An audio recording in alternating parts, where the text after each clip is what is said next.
Então, aqui. Então, começamos a gravar. É a aula de Direito Penal Econômico, continuação da aula da manhã, unidade 2. Estamos indo para o slide 4. Estamos falando sobre noções de direito penal aplicáveis ao direito penal econômico. Na aula da manhã, nós falamos das teorias da pena e agora vamos falar dos efeitos da condenação. Bem, a doutrina divide os efeitos da condenação em efeitos penais e efeitos extrapenais. Os efeitos penais são diversos, mas o mais importante é submeter o réu à execução da pena. Mas tem outros efeitos penais também. Induzir reincidência, aumentar diminuir o prazo prescricional na pretensão da pretensão executória, na prescrição da pretensão executória. Muitos outros também que aqui para a gente não interessa nesse momento. O que interessa aqui são os efeitos extrapenais da condenação, aqueles que estão dispostos nos artigos 91 e 92 do Código Penal. Seria interessante que vocês abrissem o código de vocês também, que facilita, mas eu vou ler de qualquer maneira. Então, a gente tem aqui capítulo 6, da parte geral do Código Penal, são efeitos genéricos e específicos. São efeitos da condenação.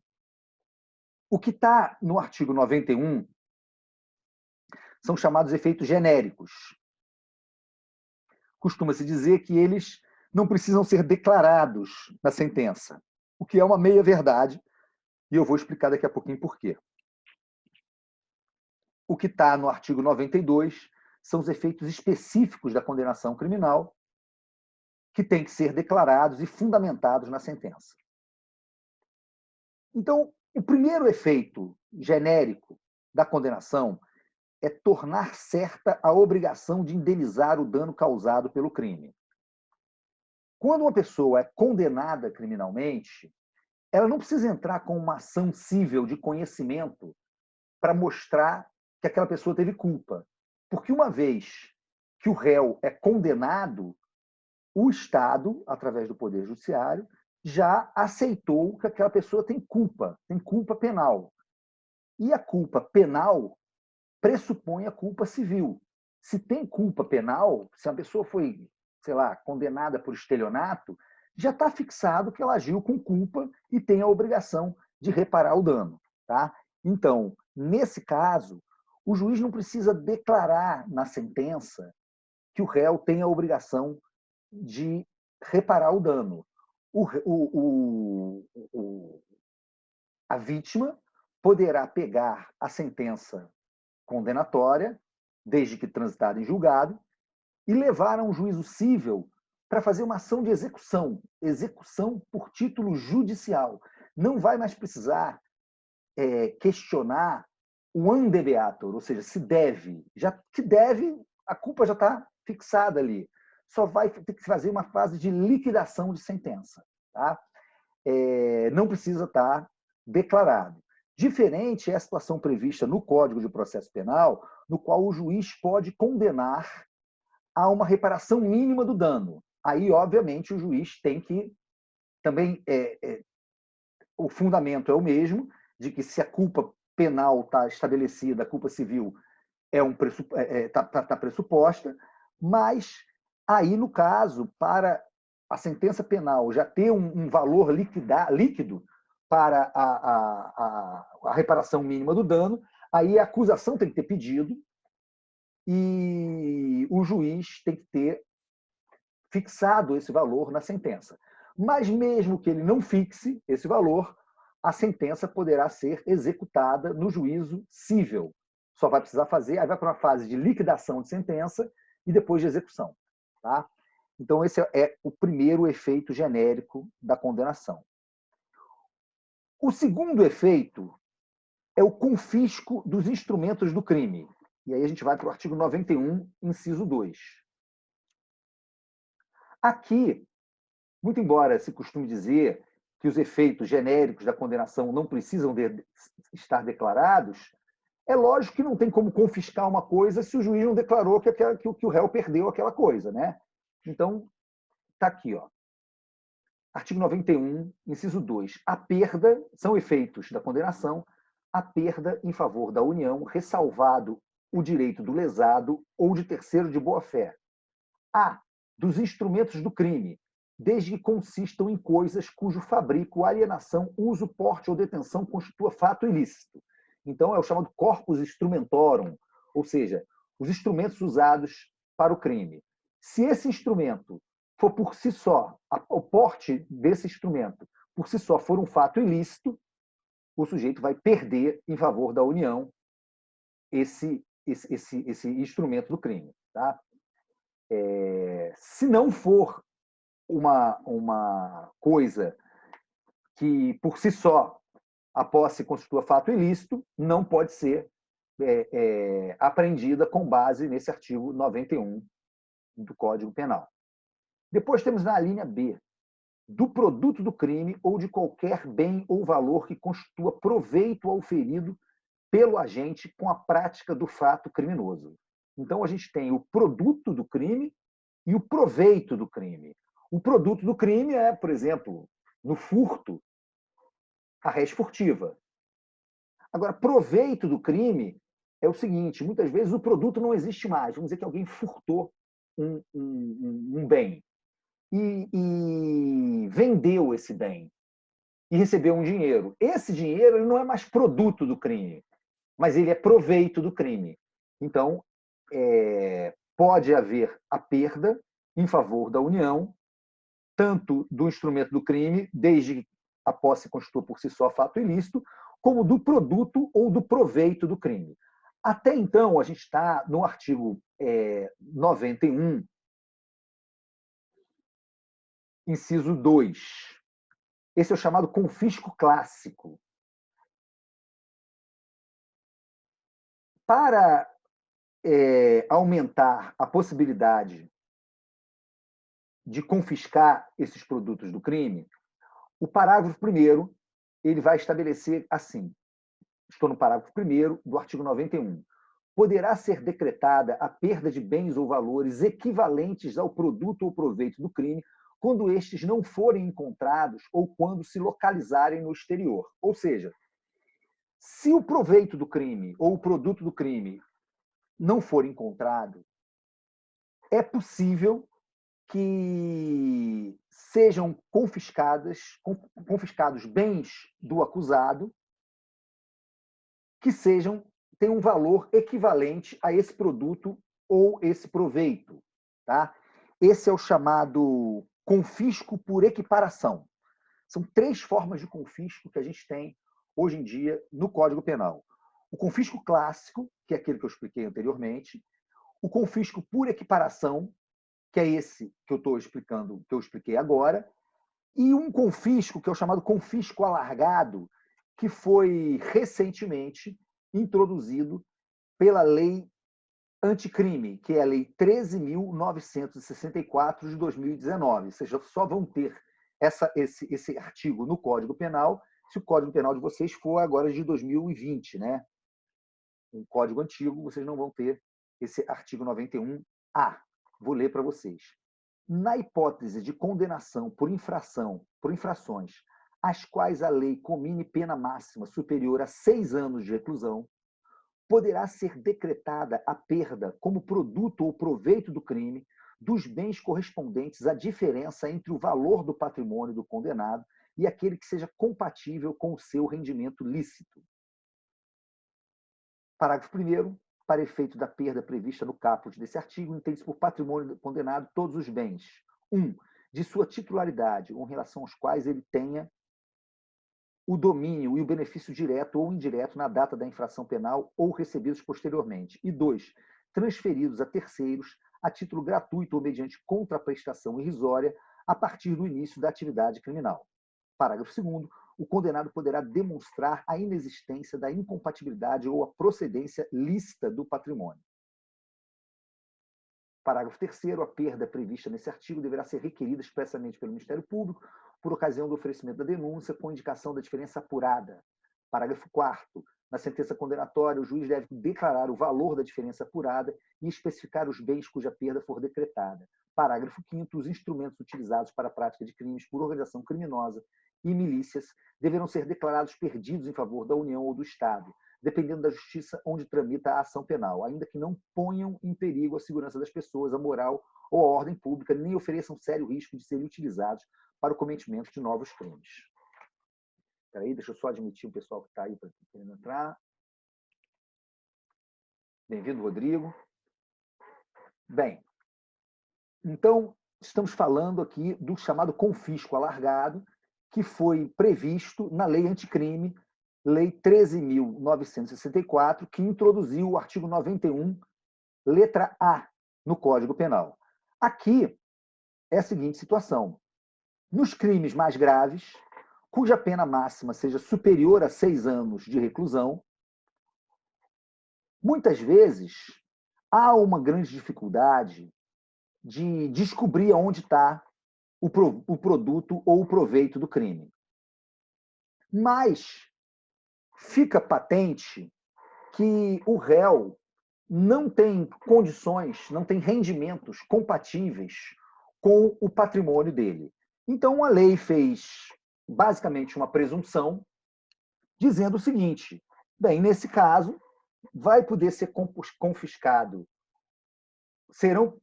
poderão ser confiscados os bens do réu correspondentes à diferença do seu patrimônio com o seu rendimento lícito. Se o réu conseguir comprovar que todo esse patrimônio provém de rendimento lícito, ou então ele pode demonstrar que não há incompatibilidade, então esse confisco não é feito. Essa lei ela é objeto de algumas críticas por parte da doutrina. Primeiro porque, diferente de como estava proposta, porque essa questão do confisco alargado já há muito tempo que setores do Ministério Público estão tentando que a lei admita o confisco alargado. Só que a primeira vez que isso foi proposto naquelas famosas 10 medidas contra a corrupção, que no final não foram levadas a efeito. O Ministério Público estabelecia um rol de crimes que poderia ser... Desculpe, o legislador, né, era uma proposta de lei. A lei iria estabelecer um rol de crimes que poderiam dar ensejo a esse confisco alargado. Na Europa, na legislação europeia, principalmente a legislação portuguesa, eles estabelecem não só um rol de crimes que possam dar ensejo ao confisco alargado, como estabelecem também um critério temporal. Bens adquiridos tantos anos antes do fato criminoso. Da forma como está aqui no Brasil, primeiro, não estabelece qual é o crime que dá ensejo ao confisco alargado, mas tão somente a pena máxima desse crime. E segundo, não estabelece um limite temporal. Ele pode ir para patrimônio que o réu recebeu há muito tempo atrás, 10, 20, 30 anos antes do crime. Então, se entende que, por isso, há uma discussão sobre a violação ao princípio da taxatividade. Há uma possibilidade de confisco e os critérios para que esse confisco seja feito não estão estabelecidos de uma maneira taxativa, como se requer de uma condenação, de uma lei penal. A segunda situação, que é a crítica que é feita sobre esse confisco alargado, é que temos aqui uma inversão do ônus da prova. Caberá ao réu fazer a prova da compatibilidade do patrimônio, quando, na verdade, um princípio de ouro, o direito inglês, inclusive, chama de princípio de ouro, o princípio do ônus da prova, né? O ônus da prova incumbe a quem alega. O Ministério Público alega que o patrimônio é incompatível com os rendimentos lícitos Então, cabe ao Ministério Público fazer essa prova, e não a defesa ter que fazer a prova de que o patrimônio é lícito. Então, a gente tem aqui uma inversão do ônus da prova, também motivo de crítica da doutrina com relação a esse novo artigo 91A do Código Penal. Bem, vamos agora para os efeitos específicos da condenação. Esses efeitos específicos estão previstos no artigo 92 do Código Penal e esses têm que ser declarados e fundamentados na sentença. Se a sentença não fundamenta o motivo pelo qual está determinando esses efeitos, tem-se que essa sentença é nula por falta de fundamentação. Inclusive, o próprio artigo 92, parágrafo único, está dizendo aqui: os efeitos de que trata este artigo não são automáticos, devendo ser motivadamente declarados na sentença. Bem, o primeiro efeito, e mais importante para a nossa aula, é a perda de cargo, função pública ou mandato eletivo. Vamos voltar a esse assunto, porque é o assunto mais importante para efeito dessa aula. Outro efeito específico da condenação criminal: a incapacidade para o exercício do poder familiar, da tutela ou da curatela nos crimes dolosos sujeitos à pena de reclusão cometidos contra outrem igualmente titular do mesmo poder familiar, contra filho, filha ou outro descendente ou contra tutelado ou curatelado. Ou seja, aqui são crimes dolosos que são cometidos entre os pais, de um pai contra outro, ou mesmo de um pai contra o filho. E, nesse caso, ocorre a chamada incapacidade para exercício do poder familiar. O 3, inciso 3, é a inabilitação para conduzir veículos. A inabilitação para dirigir veículo quando utilizado como meio para a prática de crime doloso. Então, quando o veículo é usado como meio para a prática de crime doloso, ele vai perder, o réu também vai perder a sua habilitação. Vamos observar, gente, que existe fora do Código Penal também outros efeitos extrapenais específicos.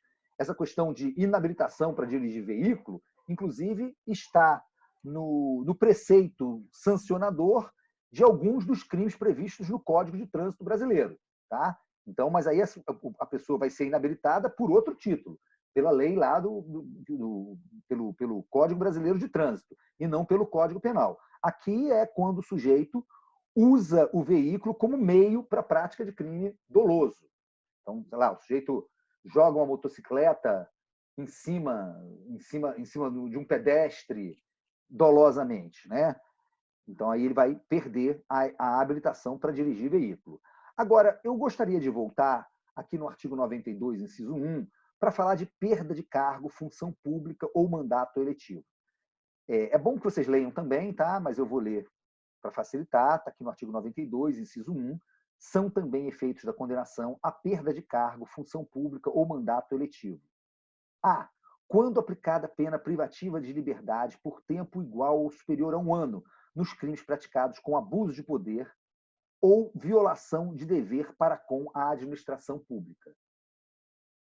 Bem, nesse caso aqui, condenação por tempo igual ou superior a 1 ano nos crimes de abuso de poder, né? Atualmente a gente tem uma lei nova de abuso de poder, de abuso de autoridade, ou violação de dever para com a administração pública, que normalmente são aqueles crimes funcionais que estão no artigo 312 e seguintes do Código Penal. Para esses, ocorre a perda de cargo, função pública ou mandato eletivo, desde que a pena seja igual ou superior a 1 ano. No inciso B, a gente tem outra situação.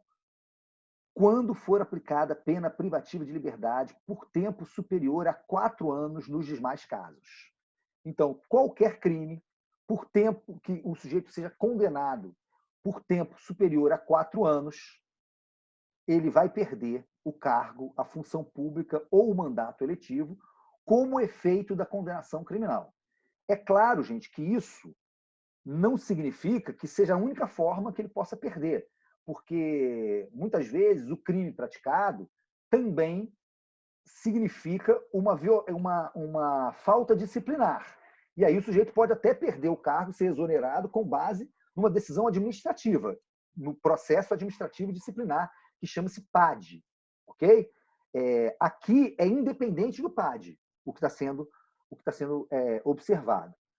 Agora, uma questão que é muito discutida, e a jurisprudência do Supremo Tribunal Federal vem mudando, vem alternando, é a questão da perda do mandato eletivo para congressistas. Congressistas que, como vocês sabem, são os deputados federais e os senadores da República. Nesse caso, existe uma aparente antinomia na nossa Constituição Federal.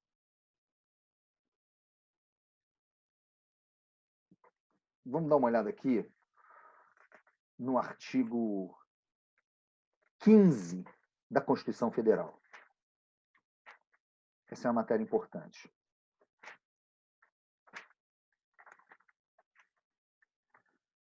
Bem, a Constituição Federal, no seu artigo 15, inciso 3, ela fala assim: é vedada a cassação de direitos políticos, cuja perda ou suspensão só se dará nos casos de, inciso 3, condenação criminal transitada em julgado enquanto durarem seus efeitos. Então, quando a pessoa é condenada criminalmente, enquanto estiver durando os efeitos da condenação criminal, ela tem os direitos políticos suspensos. Ela não pode nem votar, nem ser votada. Por isso que os presos não votam. Só que no artigo 55 da mesma Constituição Federal, artigo 55,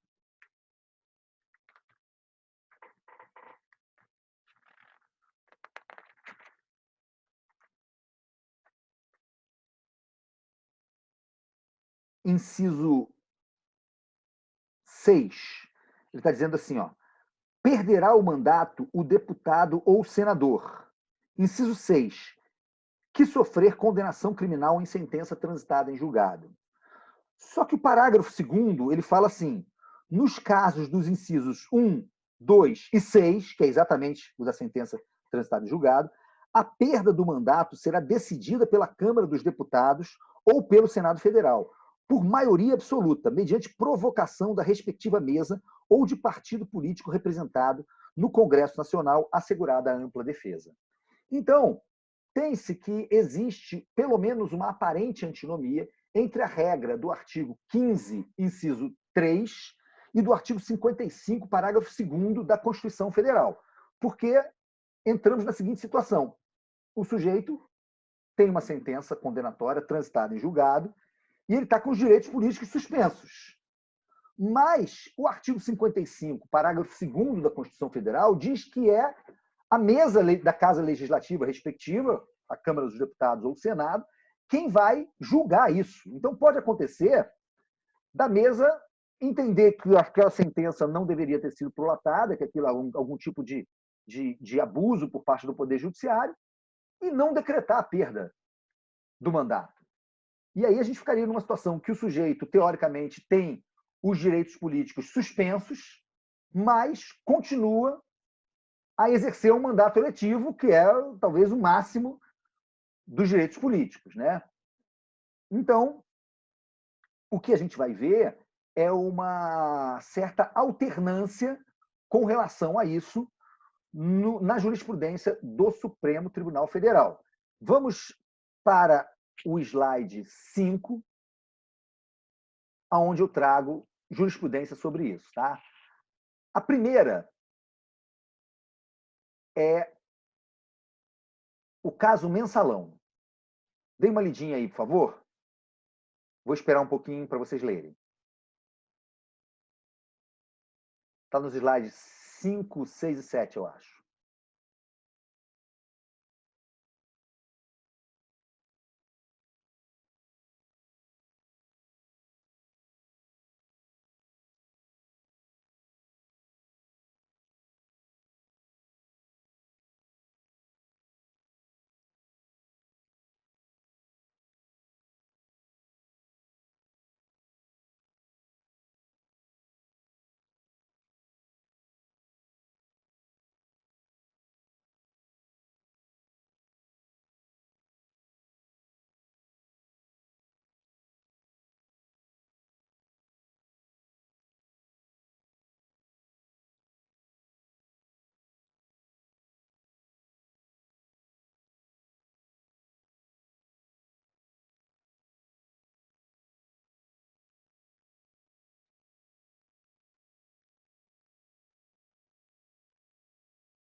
Estou esperando vocês lerem, tá?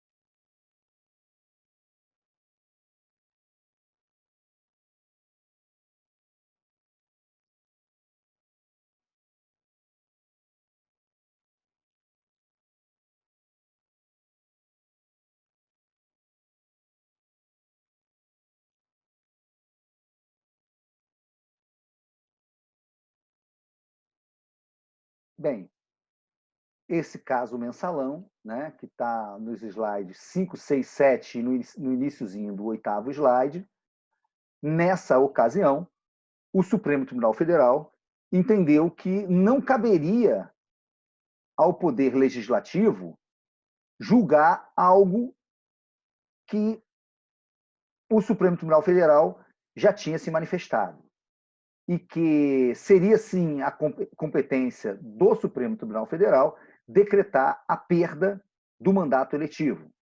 E só caberia ao Poder Legislativo dar fiel cumprimento à decisão e decretar a perda do mandato eletivo. Essa é uma decisão que, se vocês forem ver, ela foi prolatada por maioria de votos. É uma decisão que modifica o critério que já estava sendo anteriormente usado pelo Supremo Tribunal Federal. E quando ele coloca aqui, ó, vamos observar aqui no slide.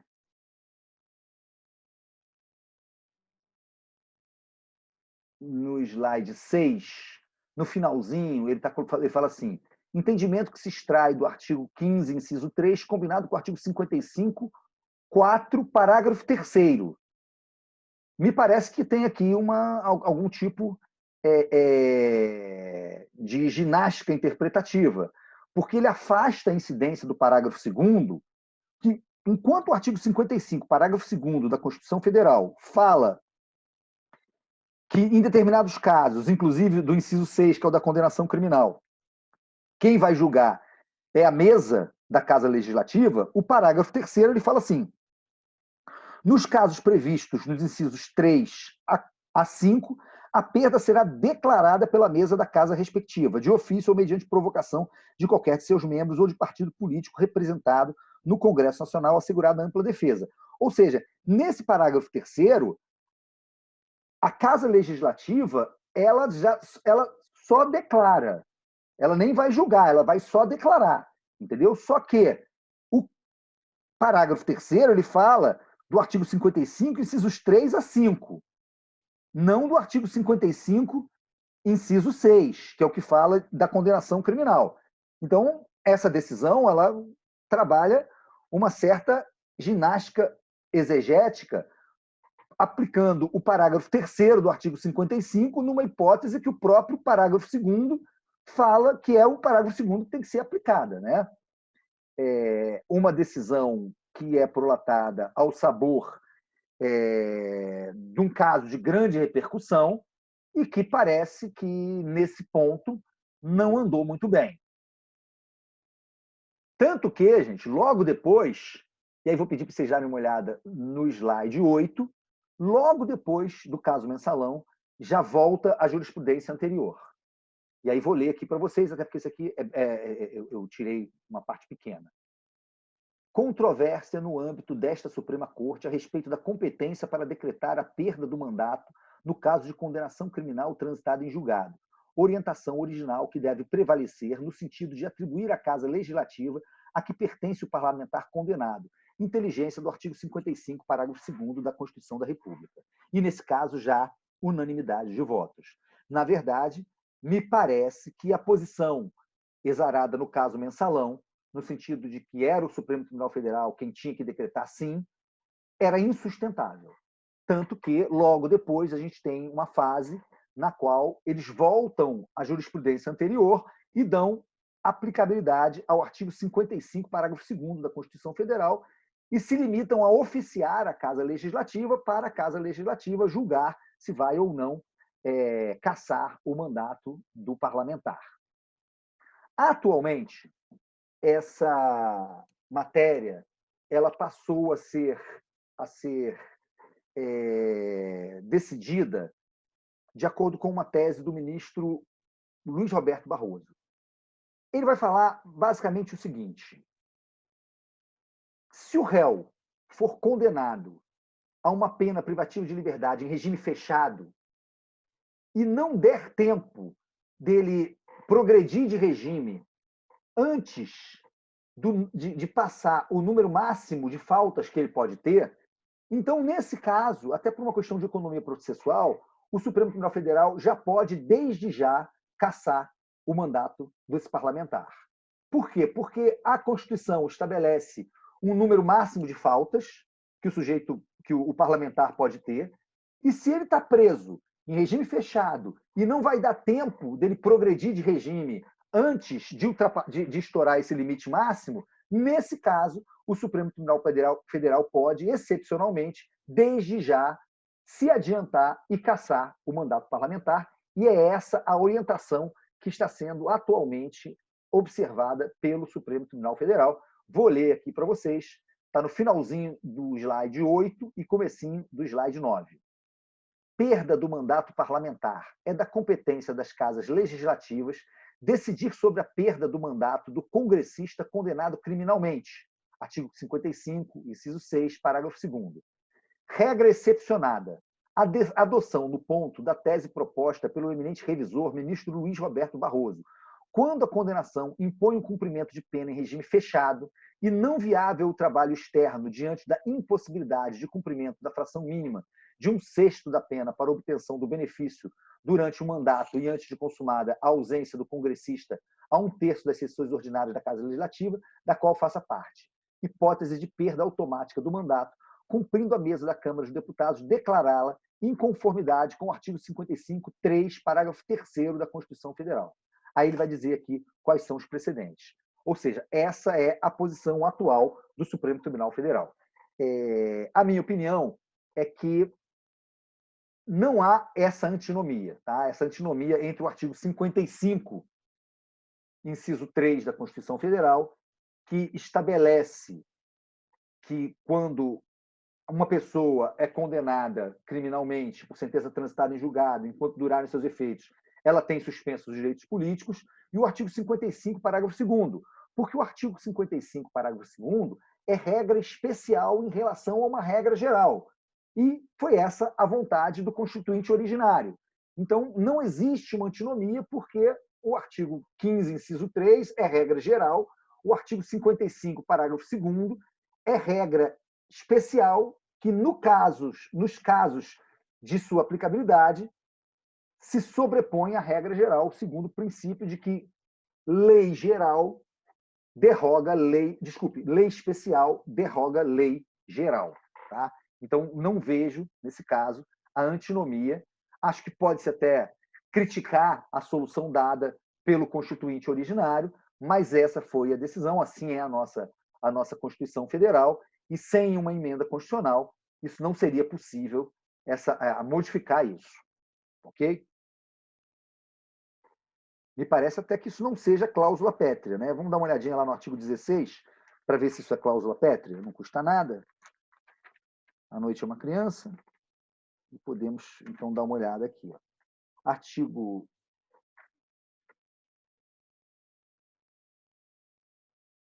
Não, artigo 16 não, bem mal. Alguém lembra qual é o artigo da cláusula pétrea? Eu acho que está no processo legislativo. Vamos ver se não é o 64. Professor, é o 60. Ah, muito obrigado, querida. Muito obrigado. Artigo 60. É isso aí, parágrafo 4º. Não será objeto de deliberação a proposta de emenda tendente a abolir: 1. A forma federativa do Estado. 2. O voto direto, secreto, universal e periódico. 3, a separação dos poderes. 4, os direitos e garantias individuais. Então, não, essa matéria, na verdade, sequer é cláusula pétrea, poderia tranquilamente o poder constituinte derivado fazer uma emenda constitucional aí com relação a isso. Mas como está atualmente, eu não vejo antinomia e realmente é a Casa Legislativa quem tem que julgar se vai ou não cassar o mandato popular, obviamente se submetendo também à opinião pública, ao crivo da opinião pública, que depois pode até reprovar esse ato e não reconduzir os parlamentares que eventualmente tenham se pronunciado a favor da manutenção do mandato parlamentar para um réu que tenha sido condenado criminalmente. Gente, com relação à matéria até aqui, vocês têm alguma dúvida? Não. Tudo bem? Podemos continuar? Ok. Sim. Pois não, Leonardo? Manda ver. Ah, não, sim, era porque eu posso continuar. Né? Pode continuar. Tranquilo. Então, vamos falar agora da responsabilidade penal da pessoa jurídica.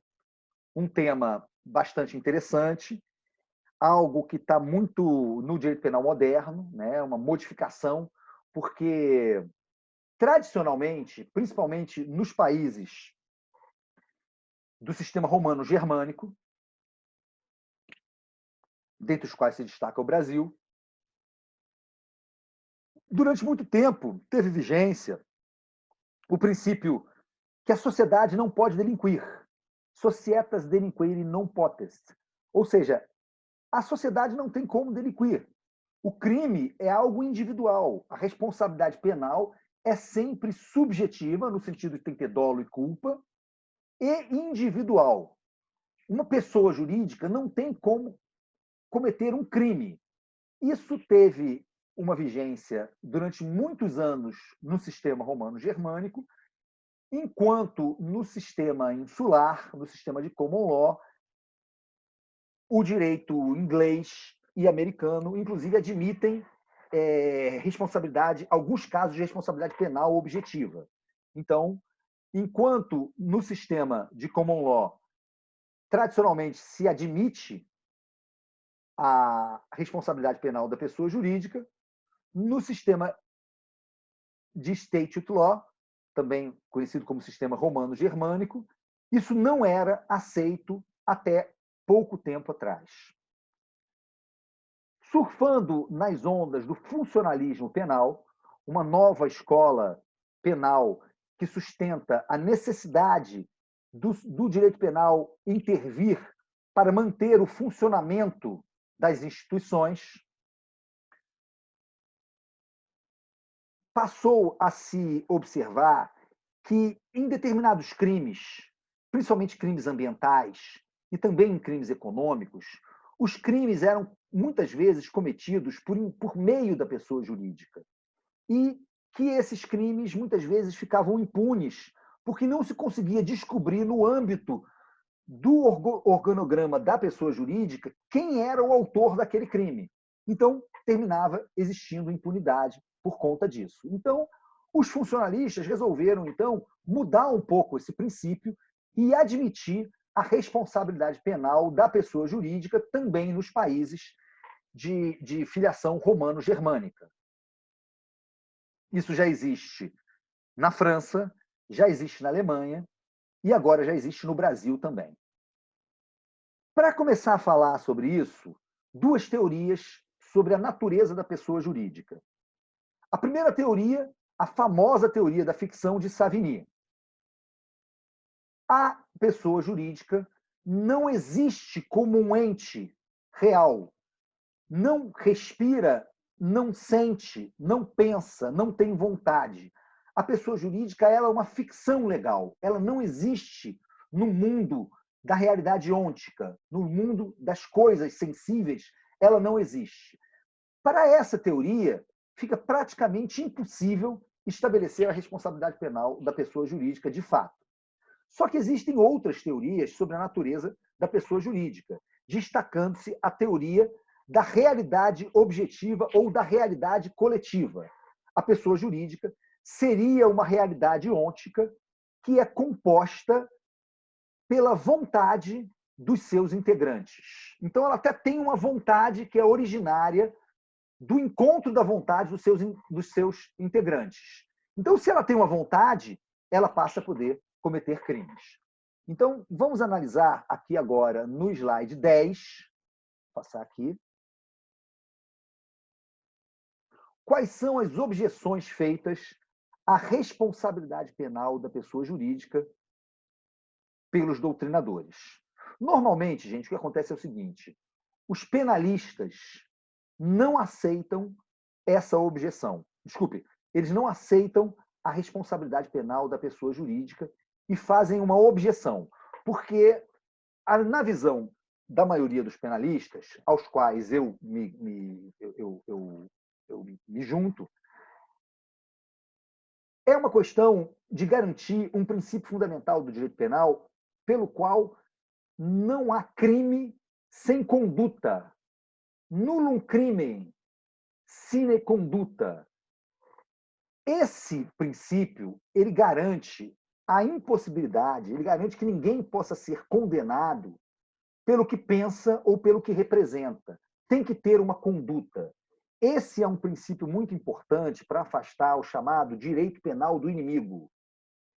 Uma pessoa não pode ser punida porque ela é considerada inimiga de um projeto político. Ela tem que ter praticado uma conduta.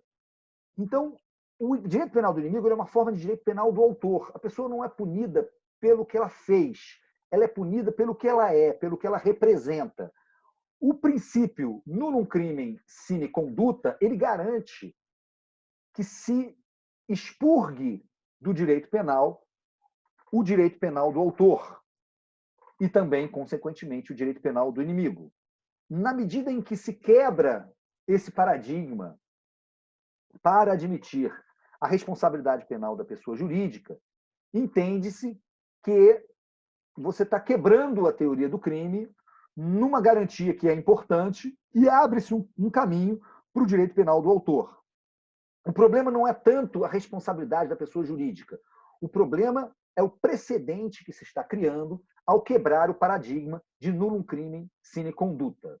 Vamos lembrar o seguinte, gente. No Código Penal de 1940, tinha lá uma pena acessória que dizia o seguinte, que o juiz, quando notar que o crime foi praticado por intermédio da pessoa jurídica, ele poderia, como uma pena acessória, cassar o alvará de funcionamento da pessoa jurídica. Estava ali resolvido desde 1940, de 1940 a 1984, essa foi a lei penal brasileira.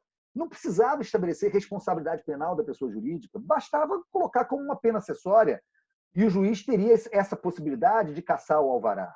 Mas, depois de 1984, essas penas acessórias acabaram e, atualmente, surge essa discussão sobre a necessidade de estender o direito penal às pessoas jurídicas, o que me parece que é muito mais uma solução simbólica para sustentar que o Estado não admite a criminalidade, para passar uma ideia de luta inclemente contra a criminalidade, do que uma solução prática, porque, na verdade, se você coloca aquilo ali como uma pena acessória e dá ao juiz o poder de cassar o alvará da pessoa jurídica, você já chega no mesmo efeito sem precisar mudar a teoria do crime, né?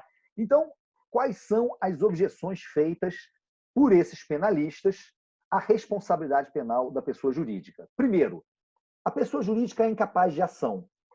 Se a ação é a exteriorização de uma vontade dirigida a um fim, e se uma pessoa jurídica não sente, não tem vontade, ela é incapaz de ação. Segundo, a incapacidade de culpabilidade. Culpabilidade é a reprovabilidade pessoal do autor de uma conduta criminosa. A gente já viu isso quando a gente estava falando, quando a gente fez uma breve incursão no conceito analítico de crime. E terceiro, uma pessoa jurídica, como ela não sente, ela não pode responder à pena. Os efeitos preventivos ou repressivos da pena não são sentidos pela pessoa jurídica. Então, são essas três objeções. Não é capaz de ação, se não é capaz de ação, ela não pode ter dolo, ela é incapaz de reprovabilidade e ela é incapaz de responder à pena. Por sua vez, os funcionalistas que sustentam a necessidade de se admitir a responsabilidade penal da pessoa jurídica, eles vão responder a essas objeções. Primeiro, capacidade de ação. Eles vão falar, não, a pessoa jurídica ela tem uma vontade, sim. Ela tem uma vontade coletiva que deriva do encontro de vontades das pessoas físicas que compõem a pessoa jurídica. Então, ela tem vontade, e como ela tem vontade, ela tem a capacidade de ação. E eles falam, inclusive, o seguinte, se uma pessoa jurídica pode ser condenada por violar um contrato, por que ela não pode ser condenada por violar a lei penal? A segunda resposta é com relação à capacidade de culpabilidade. E aí, não podendo estabelecer um juízo de reprovabilidade pessoal, porque realmente a pessoa jurídica não é uma pessoa física, no sentido da reprovabilidade pessoal, de que fala o princípio da culpabilidade, começa-se, esses funcionalistas, esses penalistas do funcionalismo penal, eles começam a tentar substituir a ideia de culpabilidade. E tem várias teorias. Uma teoria muito prestigiada é a teoria que fala, nesse caso, a culpabilidade ela tem que ser substituída pelo estado de necessidade do bem jurídico, porque, normalmente, estamos falando do meio ambiente ou da ordem econômica financeira, que são bens jurídicos fundamentais para a vida de relação.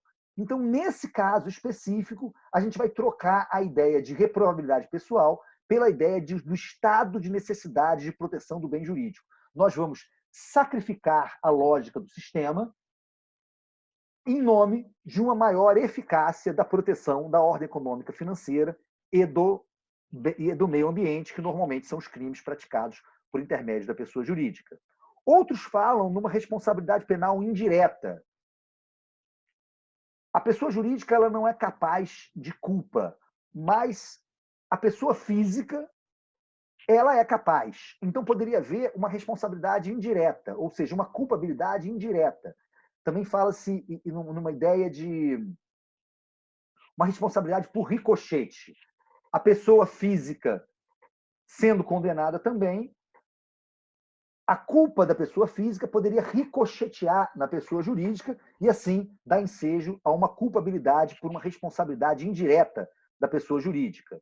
Outros falam numa culpa por defeito da organização da pessoa jurídica, mas todos, na verdade, substituindo a ideia da reprovabilidade individual por uma outra teoria. Eu falei 3 das teorias, mas existem... Dá para escrever um livro de tantas teorias que os funcionalistas procuram sustentar a ideia da culpabilidade da pessoa jurídica. E, por fim, o terceiro argumento das objeções é que a pessoa jurídica ela teria a capacidade de responder a pena que seja adequada à sua natureza. E, nesse ponto, o efeito de prevenção, principalmente o efeito de prevenção geral positivo, do qual a gente falou na manhã de hoje, esse efeito seria possível. Nós vamos, com essa punição da pessoa jurídica, afirmar determinados valores sociais. E também, de certa forma, nós vamos reforçar os laços de confiança no sistema, inclusive por parte das pessoas jurídicas que não cometem crimes. Seria quase como se fosse uma satisfação às pessoas jurídicas que não cometem crimes, a punição da pessoa jurídica que está envolvida num crime. Ok? Bem, o próximo ponto aqui, lembrando que nós estamos no slide 10, é aplicabilidade às pessoas jurídicas de direito público. Aqui tem uma controvérsia, porque vamos figurar a seguinte situação. Um navio da Marinha de Guerra brasileira lançou óleo, estava fazendo a limpeza dos seus porões, dos seus tanques, e lançou óleo cru no mar. Isso é crime ambiental. Ok, então a gente vai condenar quem? A União Federal? Ou seja, a União Federal que é o órgão que tem o poder de legislar o direito penal, vai ser condenado. A gente teria no direito penal aquilo que no direito civil chama-se de uma confusão, quando credor e devedor se confundem na mesma pessoa. Como pode o mesmo ente que cria o direito penal ele ser condenado? Até porque aqui a gente teria uma dupla vitimização. A sociedade seria vítima do crime, porque teve o meio ambiente atingido, e depois ela seria vítima da pena, porque é a União Federal quem vai ter que pagar, e os cofres da União Federal são abastecidos com a receita derivada do contribuinte. Então, é o contribuinte que vai ter que pagar também pelo problema que a própria União Federal criou. Então, fica uma discussão no sentido de que, para as pessoas jurídicas de direito público, não seria possível a responsabilidade penal. Do outro lado, tem autores que sustentam que também só condenar as pessoas jurídicas de direito privado seria uma forma de quebrar a isonomia, dar um tratamento privilegiado às pessoas jurídicas de direito público.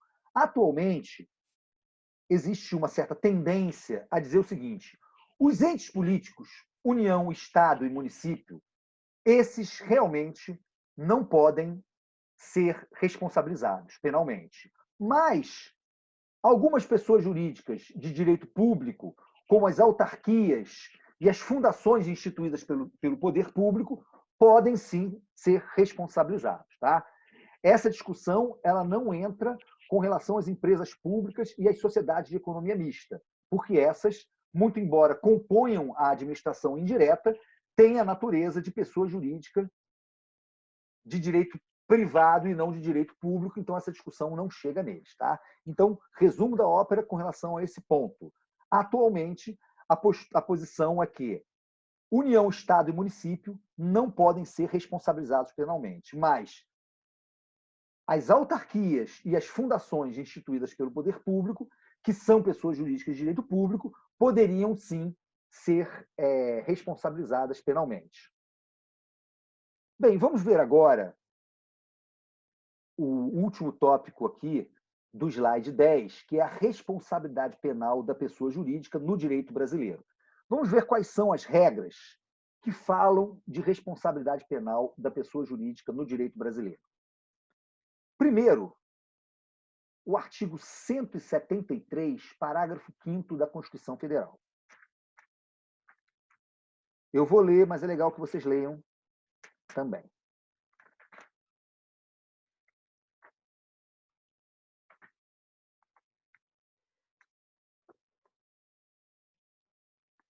Artigo 173, parágrafo 5º, estamos no capítulo dos princípios gerais da atividade econômica, e fala aqui assim, ó: a lei, sem prejuízo da responsabilidade individual dos dirigentes da pessoa jurídica, estabelecerá a responsabilidade desta, sujeitando a punições compatíveis com sua natureza, nos atos praticados contra a ordem econômica e financeira e contra a economia popular. Inicialmente, logo que a Constituição Federal entrou em vigência, alguns autores acharam que essa norma que eu li para vocês agora estava instituindo a responsabilidade da pessoa jurídica nos crimes econômicos. Posteriormente, passou a se entender da seguinte forma, e é assim que a jurisprudência também tem entendido. Não, o parágrafo 5º do artigo 173 da Constituição Federal não estabeleceu a responsabilidade penal da pessoa jurídica nos crimes econômicos. Até porque, quando a lei constitucional quis estabelecer a responsabilidade penal da pessoa jurídica, ela fez isso expressamente no artigo 225, parágrafo 3º da Constituição Federal. Então, ela não poderia, no artigo 173, parágrafo 5º, de uma maneira indireta, oblíqua, estabelecer essa responsabilidade. Então, começou a se entender o seguinte: punições compatíveis com a natureza da pessoa jurídica são as punições administrativas. Tá? Então, para os crimes econômicos, não existe responsabilidade penal da pessoa jurídica no direito brasileiro, Isso é uma unanimidade na doutrina e na jurisprudência. Nós não temos nenhum crime econômico, fora os crimes ambientais, que possam trazer a responsabilidade penal da pessoa jurídica no direito brasileiro. Agora, com relação aos crimes ambientais, aí é um pouco diferente, porque aí tem uma regra específica que está no artigo 225, parágrafo 3º da Constituição Federal. Vou pedir que vocês abram aí para lerem também. Mas, de qualquer maneira, eu vou ler aqui. As condutas e atividades consideradas lesivas ao meio ambiente sujeitarão os infratores, pessoas físicas ou jurídicas, a sanções penais e administrativas, independentemente da obrigação de reparar o dano causado. Então, com base nesse artigo 225, parágrafo 3º, a Lei 9.605 de 1998, que é a Lei dos Crimes Ambientais, instituiu a responsabilidade penal da pessoa jurídica nos crimes ambientais. Vou ler para vocês aqui o artigo 3º da Lei 9.605 de 1998, Lei dos Crimes Ambientais.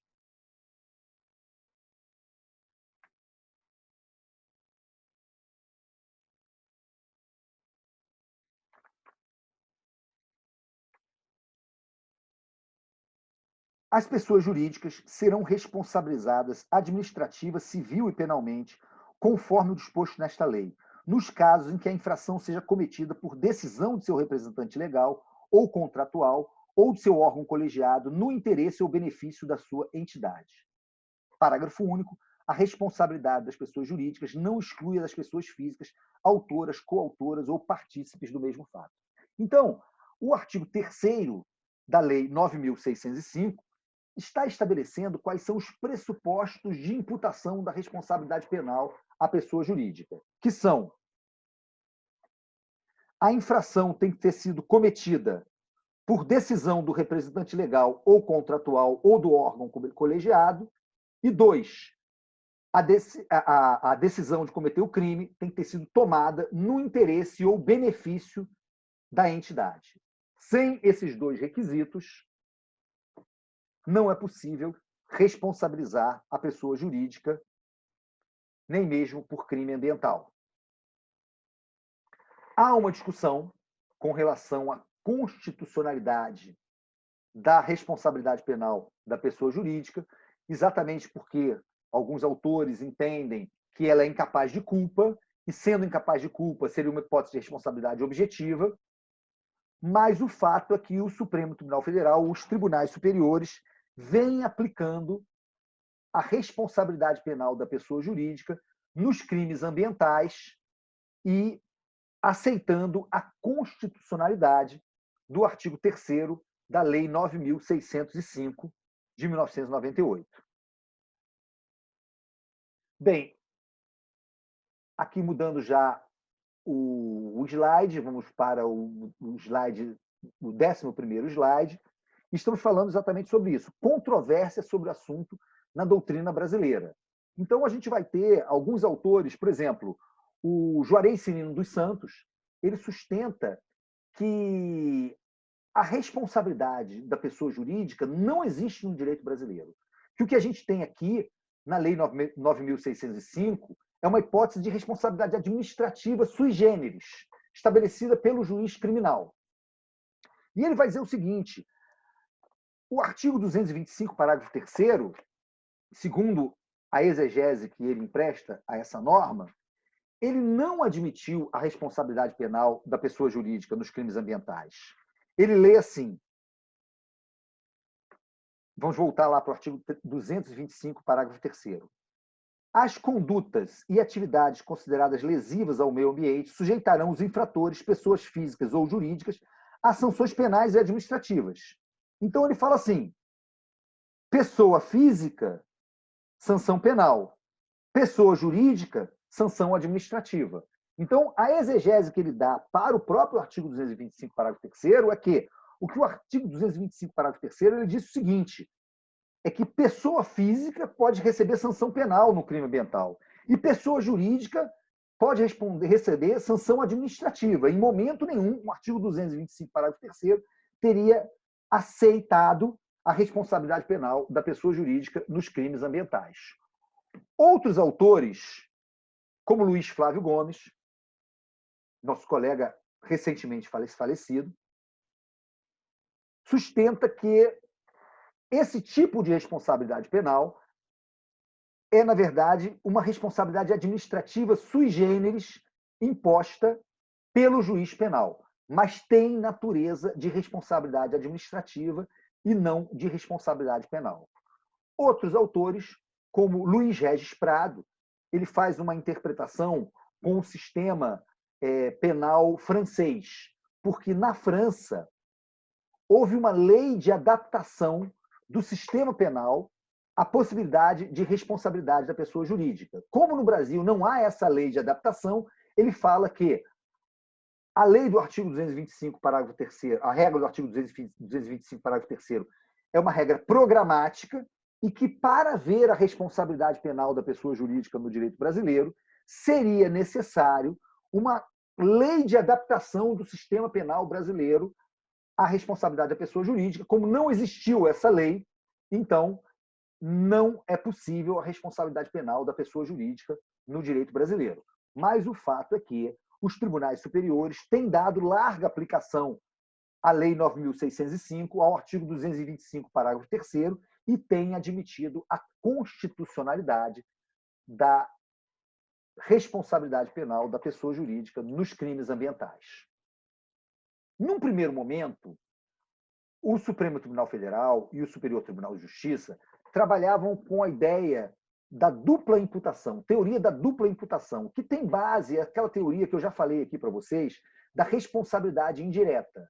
A ideia é que é o seguinte, realmente, a pessoa jurídica ela não é capaz de dolo. Então, ela só pode ser condenada se a responsabilidade dela for uma responsabilidade por ricochete. Ou seja, para que a pessoa jurídica seja sequer processada, é necessário que a pessoa física também seja denunciada, para que a responsabilidade da pessoa física possa refletir por ricochete na pessoa jurídica.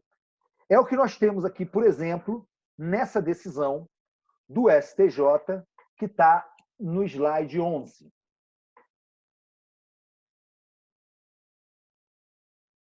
Para a validade da tramitação de feito criminal em que se apura o cometimento de delito ambiental, na peça exordial devem ser denunciados tanto a pessoa jurídica como a pessoa física, sistema ou teoria da dupla imputação. Isso porque a responsabilização penal da pessoa jurídica não pode ser desassociada da pessoa física, quem pratica a conduta com elemento subjetivo próprio.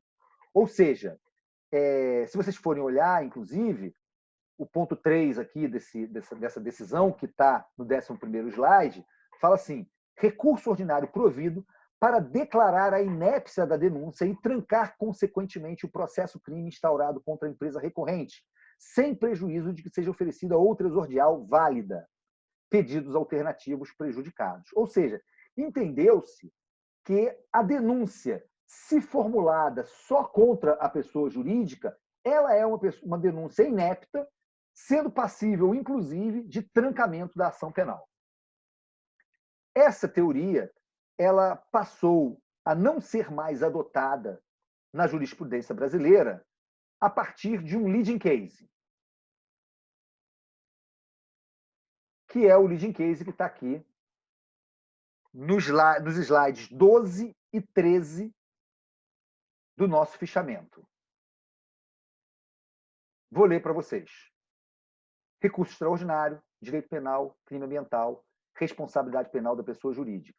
Condicionamento da ação penal à identificação e à persecução concomitante da pessoa física que não encontra amparo na Constituição da República. 1. O artigo 225, parágrafo 3º da Constituição Federal, não condiciona a responsabilização penal da pessoa jurídica por crimes ambientais à simultânea persecução penal da pessoa física em tese responsável no âmbito da empresa. A norma constitucional não impõe a necessária dupla imputação. 2.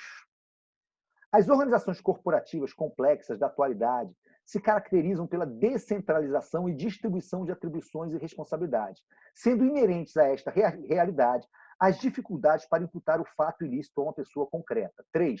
Condicionar a aplicação do artigo 225, parágrafo 3º da Carta Política a uma concreta imputação, também a pessoa física, implica indevida restrição da norma constitucional, expressa a intenção do Constituinte originário não apenas de ampliar o alcance das sanções penais, mas também de evitar a impunidade pelos crimes ambientais frente às imensas dificuldades de individualização dos responsáveis internamente às corporações, além de reforçar a tutela do bem jurídico ambiental.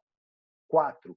A identificação dos setores e agentes internos da empresa determinantes da produção do fato ilícito tem relevância e deve ser buscada no caso concreto como forma de esclarecer se esses indivíduos ou órgãos atuaram ou deliberaram no exercício regular de suas atribuições internas à sociedade, e ainda para verificar se a atuação se deu no interesse ou em benefício da entidade coletiva. Tal esclarecimento, relevante para fins de imputar determinado delito à pessoa jurídica, não se confunde, todavia, com subordinar a responsabilização da pessoa jurídica à responsabilização conjunta e cumulativa das pessoas físicas envolvidas. Em não raras oportunidades, as responsabilidades internas pelo fato estarão diluídas ou parcializadas de tal modo que não permitirão a imputação de responsabilidade penal individual. Recurso extraordinário, parcialmente conhecido e, na parte conhecida, provida. Bem, decisão prolatada no ano de 2014 por maioria de votos, o leading case, que, a partir de então, sepultou a teoria da dupla imputação. A partir de então, não se admite mais a teoria da dupla imputação, ou seja, a pessoa jurídica poderá sim ser denunciada, mesmo que a pessoa física não seja denunciada, né? Tá? Algumas críticas que são cabíveis a esse entendimento do Supremo Tribunal Federal. Primeiro, é o próprio Supremo Tribunal Federal quem está dizendo aqui que, em não raras oportunidades, as responsabilidades internas pelo fato estarão diluídas ou parcializadas de tal modo que não é possível imputar a responsabilidade penal individual. Ora, o parágrafo 3º da Lei 9.605, o artigo 3º, parágrafo único da Lei 9.605, ele toma o cuidado para que a pessoa jurídica não seja usada como um escudo para proteger as pessoas físicas responsáveis pela empresa da responsabilização penal. Ela fala aqui no seu parágrafo 3º, no seu artigo 3º, parágrafo único da Lei 9.605. A responsabilidade das pessoas jurídicas não exclui a das pessoas físicas, autoras, coautoras ou partícipes do mesmo fato. Quando o Supremo Tribunal Federal admite a possibilidade da responsabilidade individual estar parcializada de modo que não seja possível divisar quem foi que deu aquela ordem, na verdade está dando até um ensejo para que a defesa fale, olha, então, na verdade, só é possível imputar a pessoa jurídica e não é possível imputar a pessoa física, então só a pessoa jurídica poderá ser condenada. É um gancho que é dado aí, inclusive, para diminuir a esfera da responsabilidade penal por crimes ambientais. E, a partir dessa ideia, seria possível usar a pessoa jurídica como um escudo para que a pessoa física não seja efetivamente punida pelo crime ambiental. Outra crítica que é possível fazer é que no ponto 4 da decisão, vocês podem ver aí no slide 13, o próprio Supremo Tribunal Federal estabeleceu que é importante descobrir quem foi o responsável pela ordem, para fins até de estabelecer se a conduta foi estabelecida por uma ordem de um responsável contratual da pessoa jurídica, né, ou de um órgão da pessoa jurídica, e se foi praticada no interesse dessa. Então, se no ponto, um pouco mais adiante, no mesmo ponto, ele está dizendo que é possível que não seja descoberto quem é a pessoa física, como é que você vai saber, então, se realmente aquele pressuposto de imputação que está lá no artigo 3º, que a decisão de cometer o crime ambiental tenha sido tomada por um órgão da pessoa jurídica ou por uma pessoa que represente essa pessoa jurídica, como é que você vai saber se a própria decisão está dizendo que é possível que isso seja parcializado e você não descobriu? Se você não sabe quem foi o órgão, se você não sabe quem foi a pessoa, Então, na verdade, não tem um pressuposto de imputação e não pode, nos termos do artigo 3º caput da Lei 9.605, ser feita uma denúncia criminal. Tá?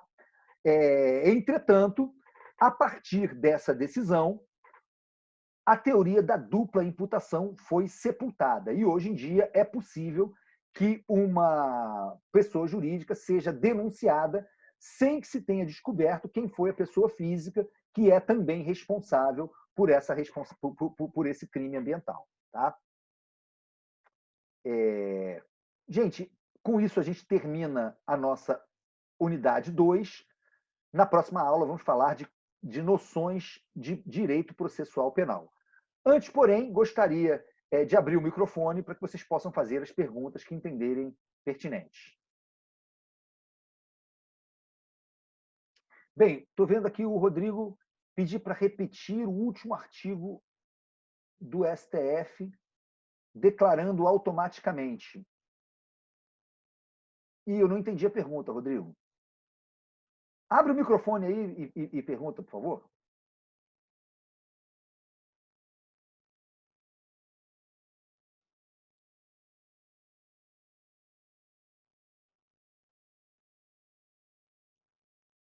É que eu não entendi sua pergunta. Não quer perguntar? Ninguém tem mais perguntas a fazer?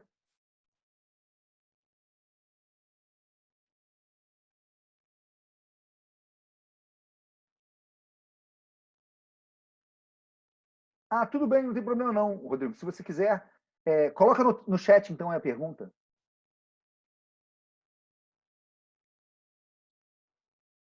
Se não puder fazer agora, também não tem problema não. Mais para frente, você pode trazer essa pergunta e eu respondo. Tá? Ninguém mais tem nenhuma pergunta com relação a esse ponto da matéria?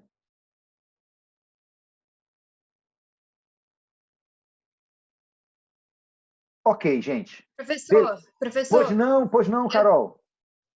Eu tenho uma dúvida sobre o que você estava falando sobre a posição de que a União, eu não lembro se era o município ou se eram os estados que podem ser responsabilizados ou não podem ser responsabilizados. Sim, essa é uma discussão que está sendo travada e atualmente tem se entendido o seguinte: os entes políticos, União, Estado e município, eles não podem ser responsabilizados criminalmente, porque, na verdade, haveria aí uma dupla vitimização da sociedade. A sociedade vai sofrer com o crime ambiental e depois vai sofrer com a pena do crime ambiental, porque, mal ou bem, somos nós que sustentamos a União, o Estado e o município. Então, não seria possível que as pessoas jurídicas de direito público, no caso, União, Estado e município, sofram uma condenação criminal, mesmo que seja por crime ambiental. E essa é a posição que atualmente a doutrina e a jurisprudência têm sustentado. Entendi. Obrigada. Legal? Então, gente, eu que agradeço a paciência de vocês, a presença de vocês aqui. E eu vou mandar esse material agora também, a gravação, para toda a turma. E um pouquinho mais para frente, eu vou estabelecer como é que vai ser feita a próxima aula, ok? Eu devo mandar também alguns casos e vamos fazer um trabalhinho de caso aí com base na unidade 2. No caso, a segunda parte da unidade 2, né? Porque a primeira parte da unidade 2 a gente já teve um trabalho de casos. Estamos encerrando a aula. Muito obrigado para todos e boa noite.